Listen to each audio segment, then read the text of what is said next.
welcome everybody. Today's just a trade recap. Might be here for like 15, 20, 30 minutes, not too crazy. Just gonna be going over some trades that I took. And if you guys want to share some trades you took on Friday too, just let me know and we can go over them.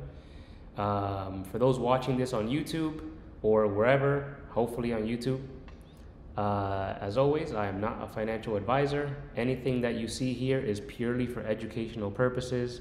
Trading does have its risks, so please do your research before you engage in trading. And with that being said, let's start. So on Friday, I traded options on Tesla and I traded options on Nvidia. So for Tesla, I lost both trades. My first trade was I went long on the 312 up on the 4-hour time frame. And as we can see here, as soon as it triggered up, it immediately got wicked down. So let me actually get this level here. So this was long trigger. And then we had short trigger. Let's go on the 5-minute. So literally as soon as it hit that level, they immediately killed it. And I got stopped once it came 50% halfway of the previous candle. And then once it broke the short trigger, I went short. And then they did the same thing, brought it right back up. So I got stopped out for the long and the short. So those two were losing trades for me. While it did come back and break the level again, I personally don't like to re-enter because if it's a loss, it is what it is. I'll just take the L gracefully. There'll be other trades. If you did get in later on, you caught basically this whole move to the downside. I think it hit 2 or 3 targets from my watch list, if I recall correctly. But yeah, that was pretty much it for Tesla for me. For Nvidia, I just took a quick trade on it. Oh, whoops.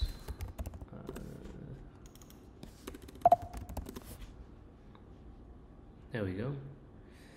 And this was Friday. Was it on the 15-minute? Yep, there we go. So on Friday, the setup that I took on Nvidia, as we know, for those who trade the strat, if we're gonna go against continuity, we want to at least get at the highest probability level. So in Nvidia's case, we were trending down. I didn't catch the short trigger since I was trading YM on futures and I was trading Tesla. But whoever took the short on Nvidia, I think the trigger was 1090. Hold on, let me bring it up. Just so I can get the exact level. Where is this? 1096.63. Yeah, so pretty much somewhere below this level here was the short break. So whoever took that short off Nvidia, you got a good, what's this? 96, 13 points in your favor. If you did 0 DTEs, I'm pretty sure that's an easy 50 to 100% back on the position. So the one that I didn't take the short since I was busy trading the other things. What I took instead was this reversal back to the upside.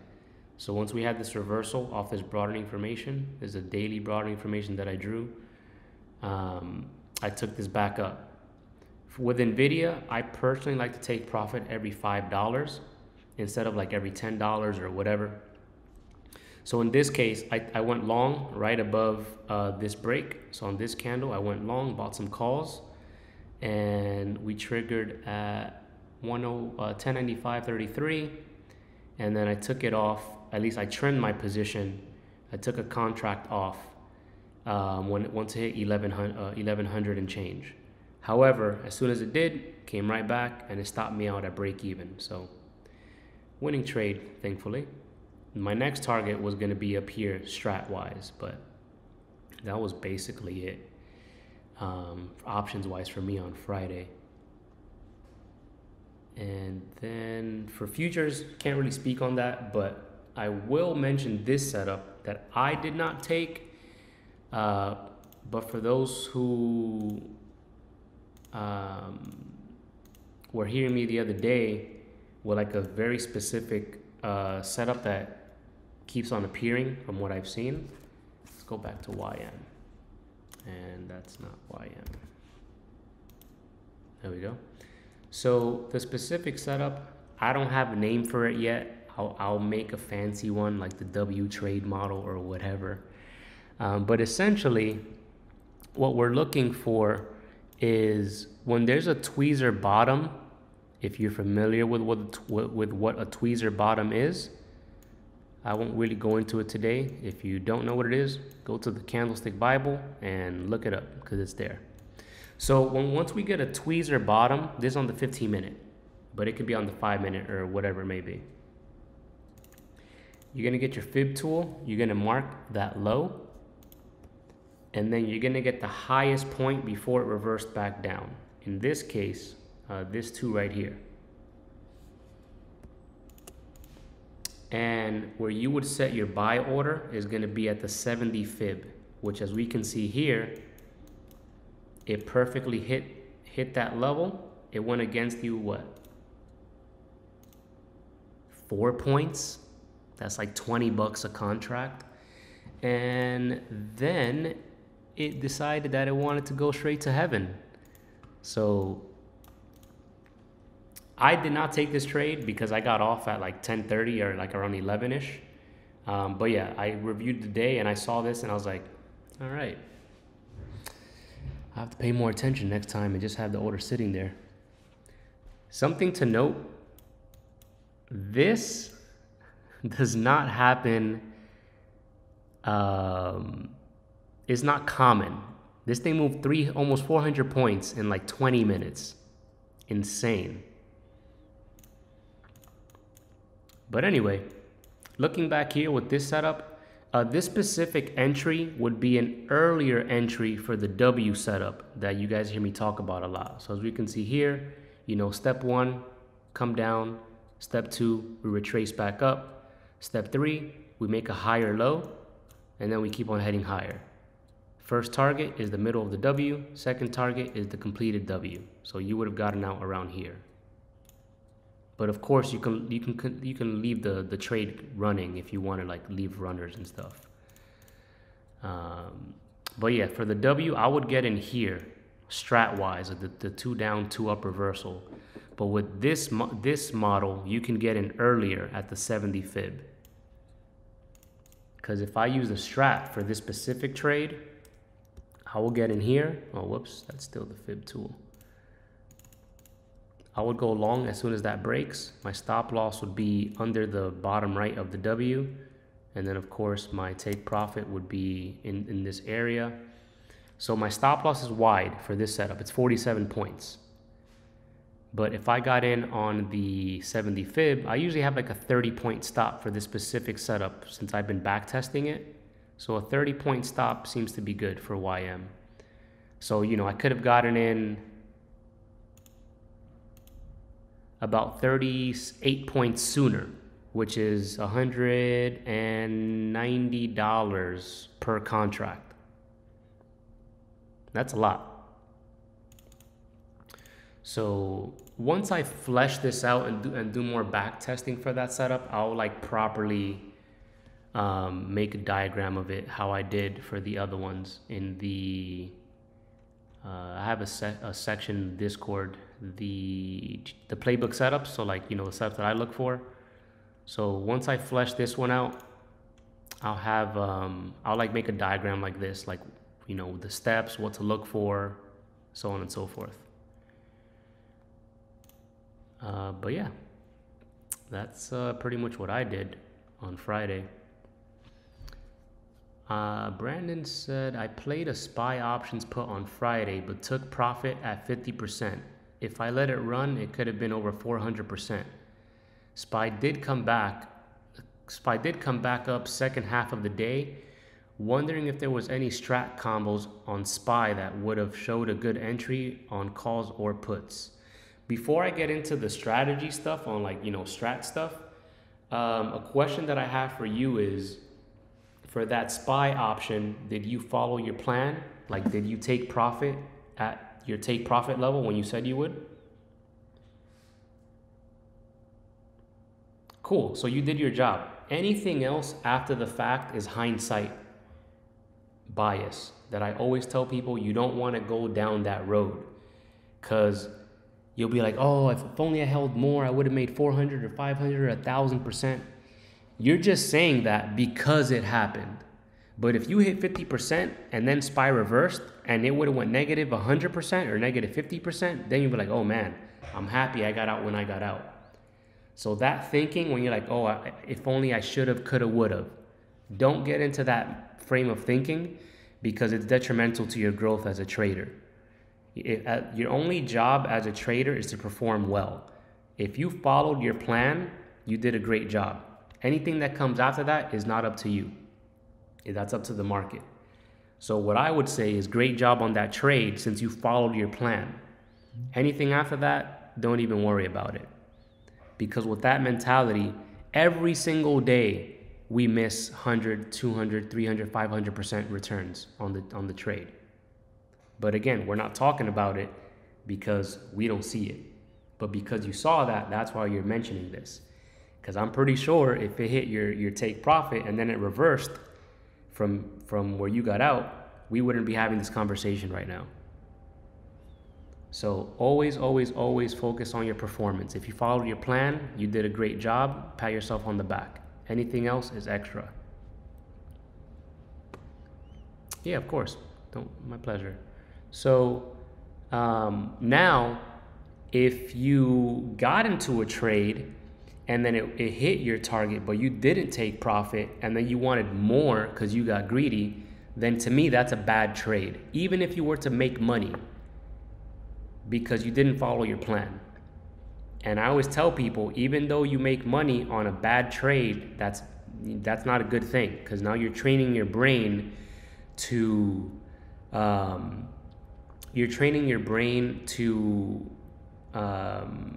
like, your brain is associating something good with something bad, which you don't want to do. I can't think of the proper term or phrase right now, but that's pretty much the gist. What time did you get in on SPY that day?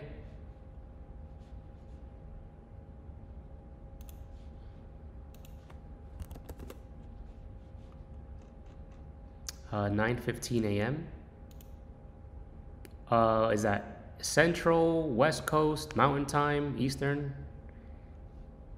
You can trade SPY 15 minutes early before the market opens? Interesting.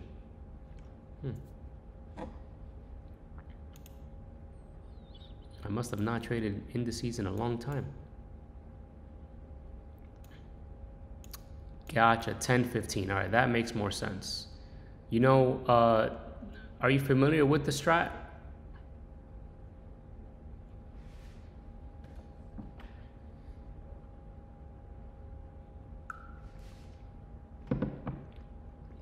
In the sense of, if I ask you what time frame you entered on, or did you just get in at 10:15 for whatever reason?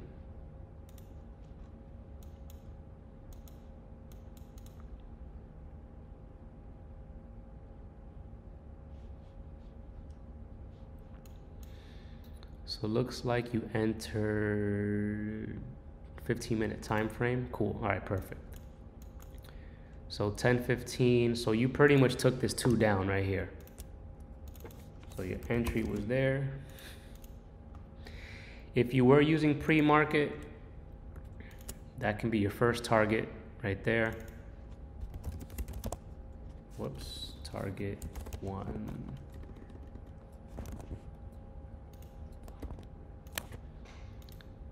But of course, as a strat user, we don't use pre-market data. You can to get levels, but for the most part, we got that target, and then let's say this one, that one, and then this low. So these were all short targets. All right, let's see. What would I have done here? So great job on taking that trade. Good stuff. It did hit first target there. This next candle hit target 3 or target 2 if you're just using regular hours. What was that? So you entered here. $1.60, that's pretty good. I see what you mean where it kept on dying down.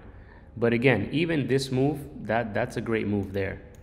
What you could have done, or not could have, but just to like review. Generally for me, what I do is, in this case, I would have stopped out on this candle, personally, on the 3 candle. So what I do is, as soon as it breaks the low, let's say I have 4 contracts for this scenario. I'm gonna take 1 contract off at target 1, and then I'm gonna move my stop loss to break even or slightly above. So if it does come back against me, I leave green, like I leave with slightly green on the remaining contracts, or just at break even, which is fine. Now, once it hits target 2, I'm gonna take another contract off, and I'm gonna move my stop loss. Let me make a visual example so it's a little easier to follow. So let's just say stop loss. So for the sake of the conversation, let's just say that my stop loss is up here. Once it hits target 1, I'm gonna move my stop loss at break even or slightly above. So if it does come back, I get stopped out in profit. Now, once it hits target 2, I'm gonna move my stop loss to target 1 for the remaining contracts. So in this case, once it hit target 3, I would have taken, I would have trimmed at each level. So I have 1 contract left. It did hit target 4, so I would have been out of the trade here. But let's assume that I wanted to keep this contract as a runner position. Once it hit target 3, I would have moved my stop for that last contract at target 2, right here at this level. So once this candle reversed, I would have been stopped out here. So that way I can still maximize my remaining contracts and still get more juice, as opposed to leaving my stop loss all the way up here and then having it come back to entry. So I would have stopped out here on my last contract. I would have still gotten good off these targets here, but I would have stopped out there. So I would have missed that big move as well myself, if I were to take that. That makes sense? Any questions?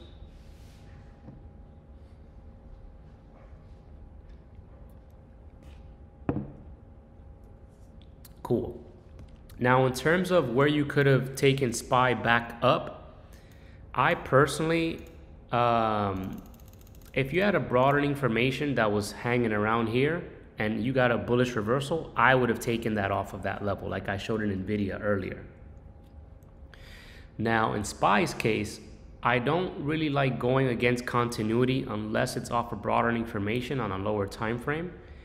So if I were to look at SPY to take it to the upside, I would have taken the reversal on the 1 hour. So I would have went long once it broke this candle here.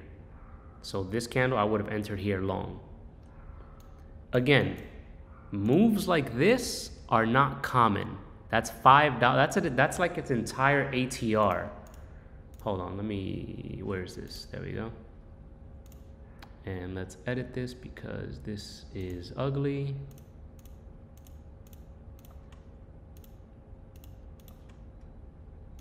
Cool. So SPY, on average, it moves $4.60 to $5 a day.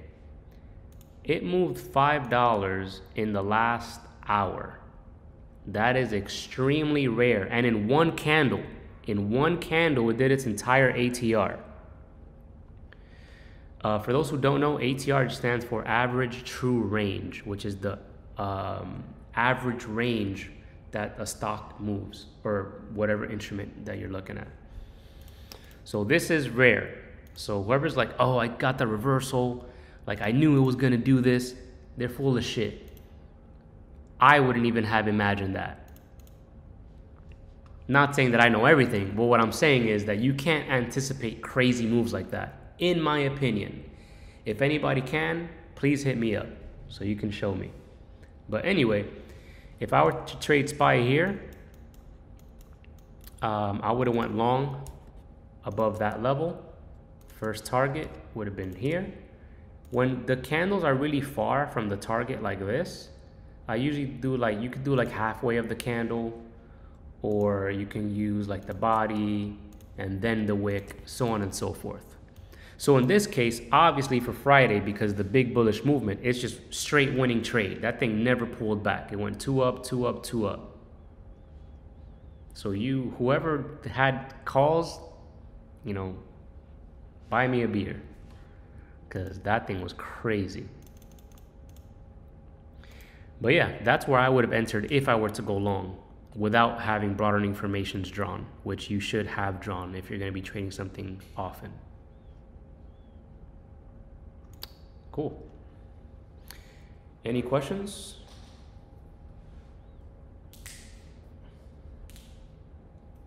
Yeah, definitely.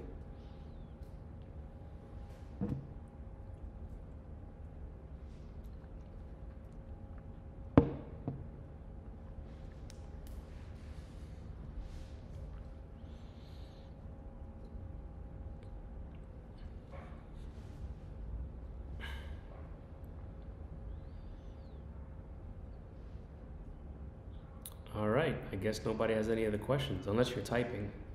I'll give it another minute or two. If not, we can wrap up.